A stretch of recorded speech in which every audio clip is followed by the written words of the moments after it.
Estamos estudiando las cartas a los tesalonicenses, que son cartas bastante tempranas en la época de Pablo. La primera carta que escribió aparentemente fue Gálatas, y después partió con estas cartas, las cartas escritas a los tesalonicenses, que surge de una necesidad bien específica, y es que ellos estuvieron muy poco tiempo con los tesalonicenses. Como hemos visto durante los últimos domingos, estuvieron apenas 3 semanas. Entonces eso llevó a que quisiera redactar un par de cosas más Pablo y enseñarle a los tesalonicenses. Durante los últimos 2 domingos hemos analizado el capítulo 1 y hoy día vamos a partir estudiando el capítulo 2, que dice así: porque vosotros mismos sabéis, hermanos, que nuestra visita a vosotros no resultó vana, pues habiendo antes padecido y sido ultrajados en Filipos, como sabéis, tuvimos denuedo en nuestro Dios para anunciaros el Evangelio de Dios en medio de gran oposición. Antes de llegar a Tesalónica, que queda por ahí en el norte de Grecia, antes de llegar a Tesalónica, ellos habían pasado por Filipos. En Filipos tuvieron mucha adversidad, tuvieron mucha persecución. Y sin embargo, después de toda esa persecución, ellos dice que tuvieron denuedo. ¿Qué es el denuedo? Es coraje, es valentía para ir a predicar de Dios. No sé si tú y yo hubiésemos hecho esto. Imagínense que estamos acá en Viña predicando y estamos en algún lugar y después resulta que nos empiezan a golpear, vienen los carabineros y nos llevan ahí al calabozo y después de eso, no sé si ustedes al día siguiente hubiesen tenido ganas o yo de decir, ya, vamos ahora a Villa Alemana a predicar. Pero ellos tuvieron este denuedo, este coraje. Ese denuedo proviene directamente del Señor, del Espíritu Santo. Él es el que pone denuedo y coraje en el cuerpo de Cristo. Y ellos van y prosigue la predicación y llegaron a Tesalónica. Porque nuestra exhortación no procedió de error ni de impureza, ni fue por engaño, sino que según fuimos aprobados por Dios para que se nos confiase el Evangelio. Así hablamos, no como para agradar a los hombres, sino a Dios que prueba nuestros corazones. Resulta que ellos prosiguieron, llegaron a Tesalónica y dice que empezaron a predicar, pero no con motivaciones erradas. Y ahora, durante los siguientes versículos, hasta el versículo 12, va a explicar cuáles fueron las motivaciones que estaban detrás. Dice que no fue una motivación de impureza o de engaño, sino que Dios genuinamente les concedió poder predicar con las motivaciones correctas. Y eso es gran cosa, porque uno puede predicar a Cristo por muchas motivaciones erradas también. Pero el Señor les concedió poder predicar con un amor genuino. No como agradando a los hombres, sino a Dios, que prueba los corazones. Ya voy a volver después a estos versículos. Continúo por ahora porque quiero llegar hasta el 12 y después voy a retomar. Y dice, porque nunca usamos palabras lisonjeras. ¿Qué es eso de lisonjear? Es ser salamero, adulador, usar palabras lisonjeras.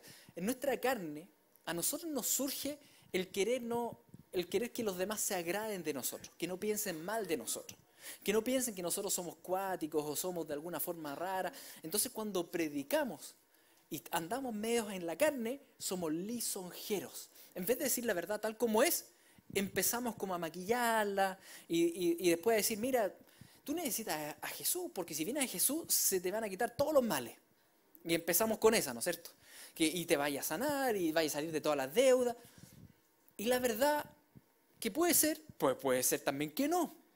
Porque cuando predicamos a Cristo, lo que sí uno obtiene en Cristo es eterna salvación. No significa que van a desaparecer todos los problemas.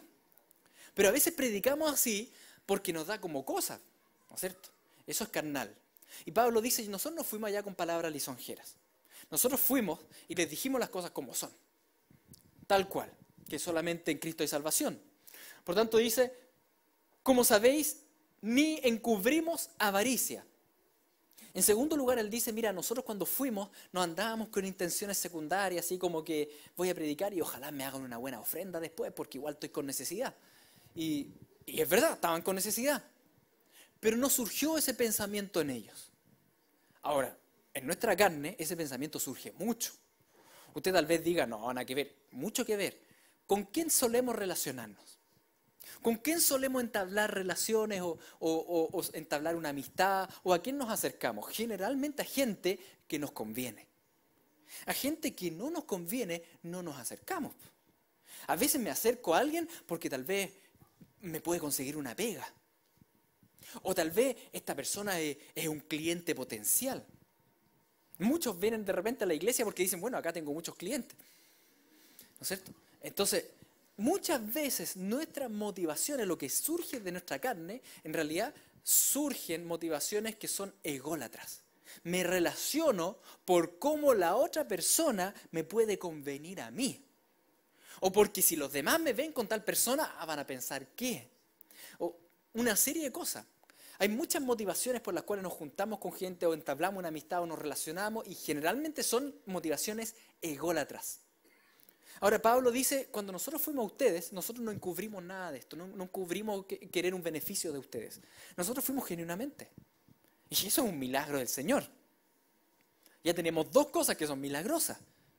Tercera cosa dice, ni buscamos gloria de los hombres, ni de vosotros, ni de otros. No buscaron gloria de parte de los demás. ¿Qué es lo que generalmente nuestra carne busca? Que los demás piensen bien de nosotros. Esa es la cultura superficial del Instagram y el Facebook, ¿no es cierto? De cuando uno se saca una selfie. ¿A qué hora del día se saca su selfie? A las 7 de la mañana, a las 6 de la mañana cuando despertó. No, no nos sacamos la selfie con las mechas paradas, ¿no es cierto? ¿Cuándo nos sacamos la selfie? Cuando pensamos, este es el mejor momento. Lo que voy a presentar de mí al mundo es la mejor presentación. Eso es egolatría, eso es vanidad. ¿Sí? Eso es vanidad. Porque todo el mundo sabe que uno no se despierta así. Y que tenemos días muy malos y momentos muy malos. Pero giramos en torno a esto de querer que los demás piensen bien de mí. Que piensen bien de mí, que es la gloria humana. Y esa gloria es vana, por eso se llama vana gloria. La única gloria que no es vana es la gloria de Dios. Entonces él dice, nosotros nos fuimos a buscar esa gloria. Milagroso igual lo que el Señor les concedió. Y después dice, cuarto lugar, aunque podíamos seros carga como apóstoles de Cristo. Cuarto lugar, no usufructaron de su jerarquía espiritual, porque eran apóstoles del Señor. Eran misioneros que estaban ahí y llegaron y en ningún momento le dijeron, ya chiquillos, nosotros, el Señor nos tiene como siervos del Señor en esto, así que sírvanos. Él dice, no fuimos en pos de eso. Aunque nuestra tendencia carnal es sí a usufructar de nuestros cargos y roles. Esa es la carne. La carne sí quiere eso. La carne siempre quiere escalar, quiere más, quiere más. ¿Y por qué quiere escalar? Porque quiere tener más control y poder sobre gente. Quiere tener una posición que sea tal vez más afamada. Nuestra carne busca usufructar de los cargos. Por eso muchas veces no estamos tranquilos en el cargo que estamos, ya sea en la iglesia o en la empresa. Y lo que queremos es siempre escalar, siempre más. Y la pregunta es ¿por qué? ¿Y qué tal si Dios te quiere ahí donde estáis? Pero es que ¿cómo? Y ahí surge esta codicia humana de querer estar más arriba, ¿no es cierto? Más arriba y así tener más poder, más fama. Eso surge de la carne, queridos. Eso es algo que no es del espíritu. En el espíritu tener algún rol o algún cargo, por ejemplo en la iglesia, no es para estar más arriba, es para estar más abajo. Es al revés. Entonces, ellos dicen, miren, nosotros podíamos serles cargas como apóstoles de Cristo, pero no lo fueron. No lo fueron. Antes fuimos tiernos entre vosotros como la nodriza que cuida con ternura a sus propios hijos. Es decir, estaban tan llenos del Señor que tuvieron esta ternura, este amor de estar con ellos como incluso este ejemplo de una mamá que estaba amamantando a su bebé con ternura. Así, con tanta ternura, que tan grande es nuestro afecto por vosotros que hubiéramos querido entregaros no solo el Evangelio de Dios, sino también nuestras propias vidas, porque habéis llegado a sernos muy queridos, porque os acordáis, hermanos, de nuestro trabajo y fatiga, como trabajando de noche y de día, para no ser gravosos a ninguno de vosotros, os predicamos el Evangelio de Dios.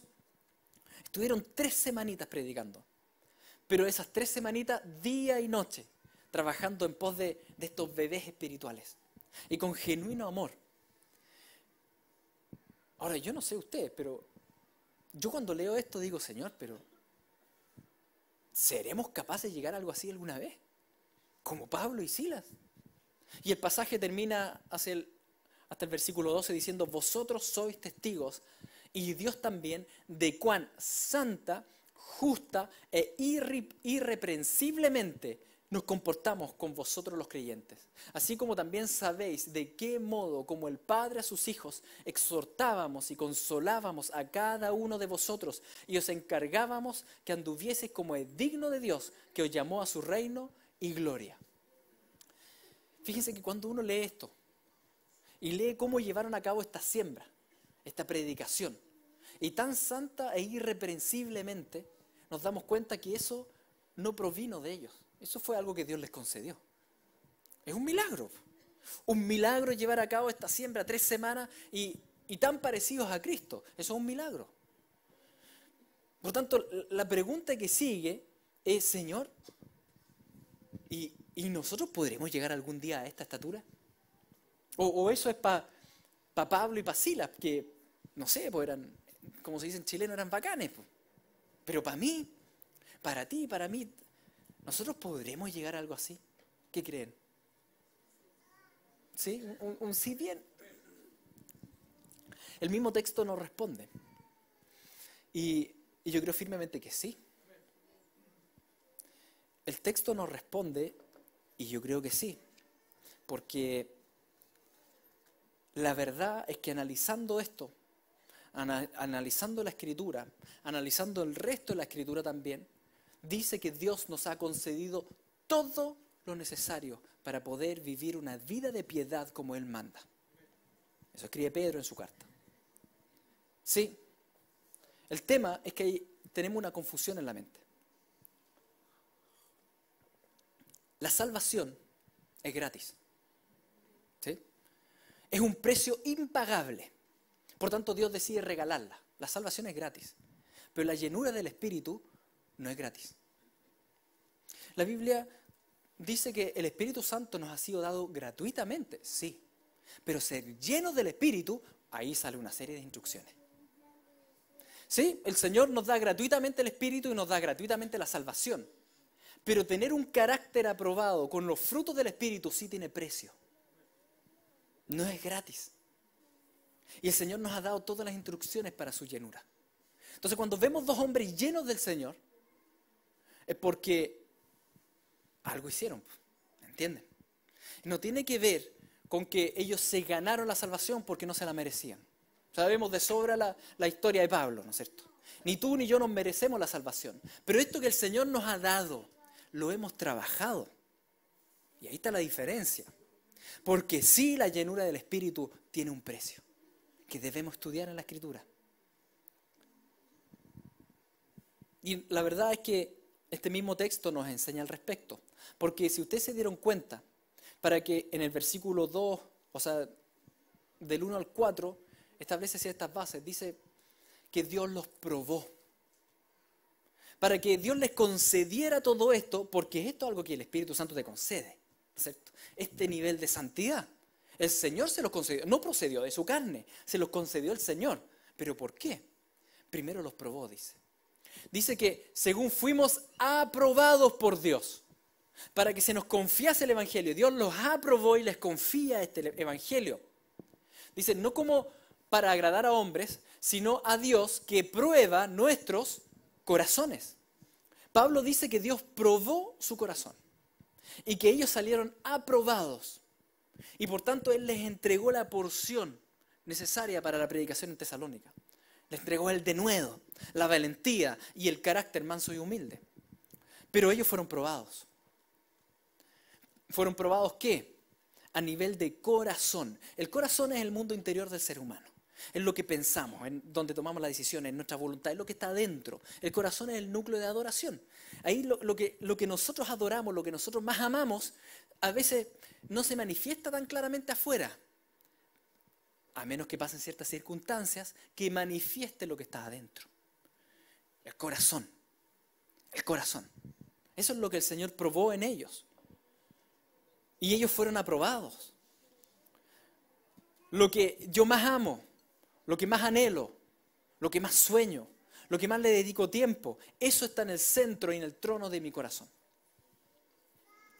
y que muchas veces podemos enmascararlo por medio de una vida religiosa. Entonces vengo a la iglesia y canto y cosas, pero ¿estará realmente Cristo en el centro, en el trono de mi corazón? No lo sabemos hasta que viene la prueba. No es que Dios nos tiente, porque Él no nos tienta a pecar nunca. Pero de que prueba corazones, sí lo vemos en la Escritura. Porque el Señor no comparte el primer amor. El trono del Señor no lo comparte. El Señor siempre quiere el lugar primordial en nuestra vida. ¿Por qué? Primero, porque se lo merece. Segundo, porque es lo mejor para nosotros. Porque si tenemos a otra cosa o persona en el centro de nuestro corazón, eso nos va a destruir a nosotros mismos. Porque fuimos creados para que Él esté en el centro y ahí funcionamos. Entonces, como Dios es bueno, Él siempre va a procurar estar en el centro de tu corazón y va a probar tu corazón. Y probó a Pablo y a Silas. Y resultaron aprobados. Por tanto, llevaron a cabo, el Señor les dio todo lo necesario para llevar a cabo una evangelización en Tesalónica con integridad. ¿Cómo los probó? ¿Cuándo los probó? El mismo capítulo 2 nos dice. Voy a retroceder ahora al versículo 1, cuando dice, pues habiendo antes padecido, sido ultrajados en Filipos, como sabéis, tuvimos denuedo en nuestro Dios.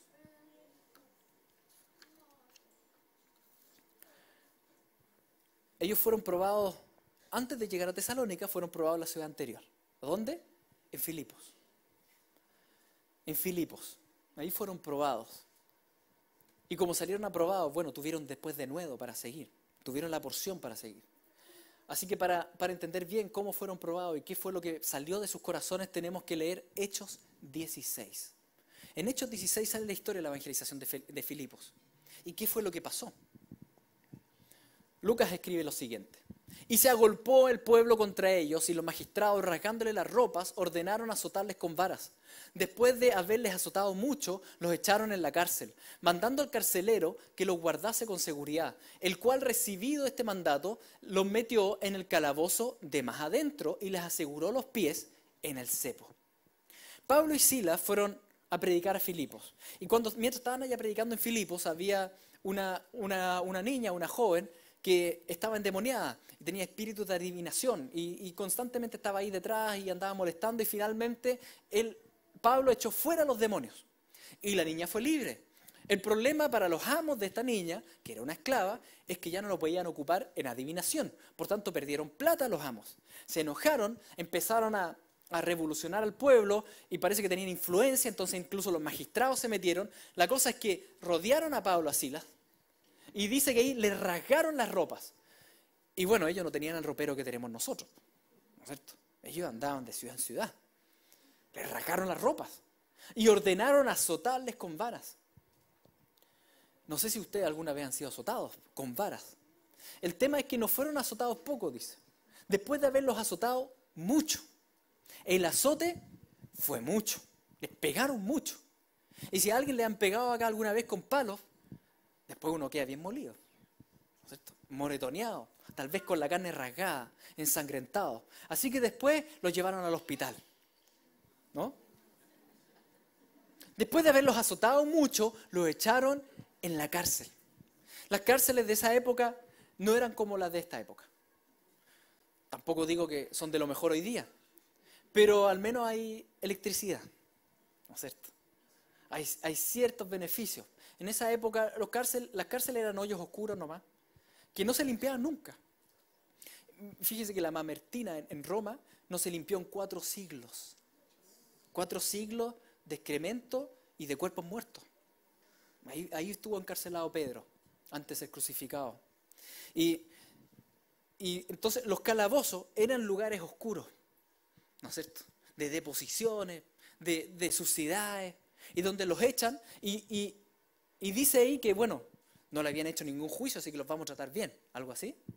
No, dice, mandando al carcelero que los guardase con seguridad, el cual recibió el mandato, los metió en el calabozo de más adentro, el más oscuro, el más sucio. Y para peor, allá adentro, oscuro, sucio, adolorido, les pone las piernas en un cepo. ¿Qué es un cepo? Lo que ustedes ven allá abajo. ¿Lo ven o no? ¿Sí? Esta madera que se abre, ¿no es cierto? Se colocan ahí las piernas o los brazos, depende de lo que quieren colocar, y los tienen ahí, amarrados prácticamente, no se pueden mover. Queridos, no sé si ustedes podrían imaginarse una escena más dramática, una situación peor, más injusta. Porque ni siquiera es que se habían portado mal, habían hecho el bien. Habían estado predicando, habían estado echando fuera demonios. Ni siquiera es que habían pasado por un juicio, no. Ni siquiera es que alguien les tenía mala, no. Simplemente ellos van de injusticia, de sufrimiento en más sufrimiento. Hay una peor situación. Yo no sé qué situación estás viviendo hoy día, pero no creo que llegue a la estatura de este tipo de sufrimiento.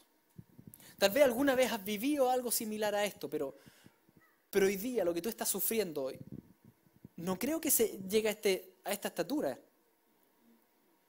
Y uno se pregunta, bueno, ¿cómo iban a pasar esta noche? ¿Cómo iban a estar? Dormir, de que no iban a dormir, no iban a dormir. En esas situaciones está difícil dormir. Uno quiere puro que salga el sol otra vez. Bueno, frente a esta prueba que Dios llevó a cabo, porque en su soberanía Él lo permite, ¿ya? Si bien el diablo ejecuta todas estas cosas, ¿quién está por sobre? Dios. Dios no es malo. Dios no insta a pecar, pero Dios es soberano. No hay ni un pajarito que caiga sin que Él sepa, ¿no es cierto?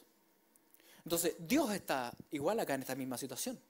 Una situación que es injusta, que es terrible, pero Dios está ahí. Y lo que Pablo después describe a los tesalonicenses es que Dios probó sus corazones. ¿Qué había en el trono de su adoración? ¿Qué estaba ahí? Su comodidad, su bienestar, la opinión de los demás. ¿Qué había en el trono?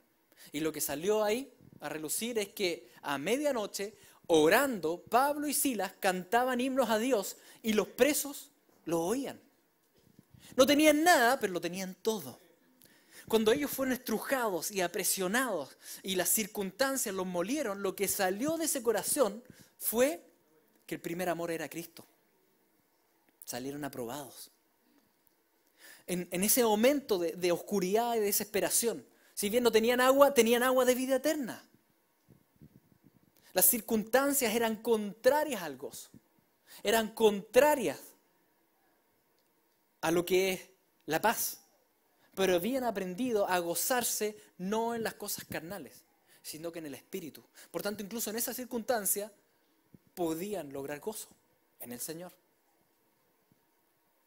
Entonces vemos a dos hombres que estaban acostumbrados frente al sufrimiento y frente a la angustia a recurrir a Dios, Y en este momento, que es tal vez su peor momento, recurren a Dios.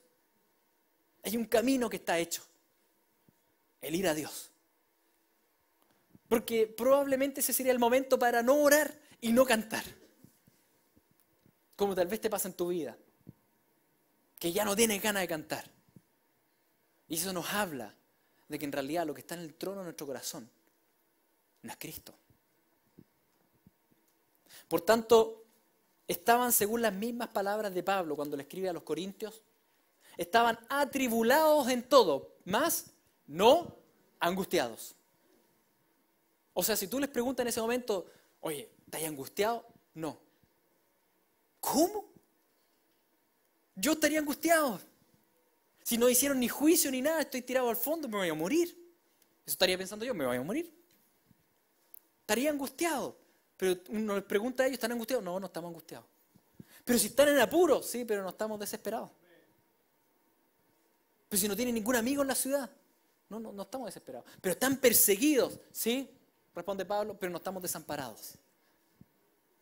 Pero están derribados, están en el piso, están en el cepo, sí, pero no estamos destruidos. Amigos, eso nos habla de algo que ocurría en sus corazones y que se manifiesta en ese momento de prueba, pero que estaba forjado en todo el recorrido. El gozo y la paz no es un tema de circunstancias externas. Eso es lo que estoy intentando decir. Que la angustia y la desesperación y el desamparo y el sentirse destruido no es tema de las circunstancias, es un tema de corazón. No tiene que ver con lo que está afuera, tiene que ver con lo que está adentro. Porque puedo estar en la peor circunstancia de afuera y adentro estar bien igual. Entonces, tal vez tú y yo le echamos la culpa a que mi familia, a que la ciudad, a que el gobierno, a que no sé qué, y no tienen la culpa. Si estoy angustiado, eso muestra el estado de mi corazón, no de las circunstancias.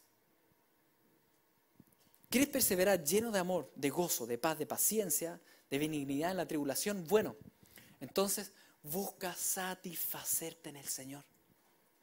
Busca saciarte en el Señor. Que Él sea tu alegría, que Él sea tu gozo en todo momento. En los tiempos buenos, en los tiempos malos. Que eso es lo que salga en tiempos buenos, tiempos malos. Pablo y Silas estaban tan radicalmente saciados en el Señor que no tenían sed por aceptación de las personas. Así que cuando van a Tesalónica, no buscan la aceptación, ya están saciados. Estaban tan saciados del Señor que no buscan poder, porque tienen al Señor. En cambio, nosotros tenemos hambre o tenemos sed y queremos más y buscamos saciarnos con las cosas del mundo. Pero ellos ya no tienen sed, estaban saciados. Entonces, tampoco deseaban más dinero, porque estaban saciados. No deseaban la gloria, porque estaban saciados. En otras palabras, la vida en santidad es tema de saciedad. Si estoy saciado en Dios, viviré en santidad. En cambio, la vida en pecado es consecuencia de una vida no saciada en Dios. Es intentar saciarse con las cosas de este mundo, con todo lo que este mundo te ofrece. Entonces quiero gozo y recurro a un familiar o una pareja, una persona, que es bueno que recurras a alguien, pero tu primer gozo debe ser el Señor. Y busco esto y busco lo otro, y me intento saciar con las cosas del mundo y no sacian, porque son agüita de barro, cisternas rotas que nos sacian. Si buscamos todos los días ser saciados en el Señor, en el momento de prueba voy a seguir siendo saciado y voy a seguir estando saciado. Es un tema de saciedad. La vida en santidad es producto de una vida saciada en Dios. O ocupando otra metáfora de la Biblia, la comida.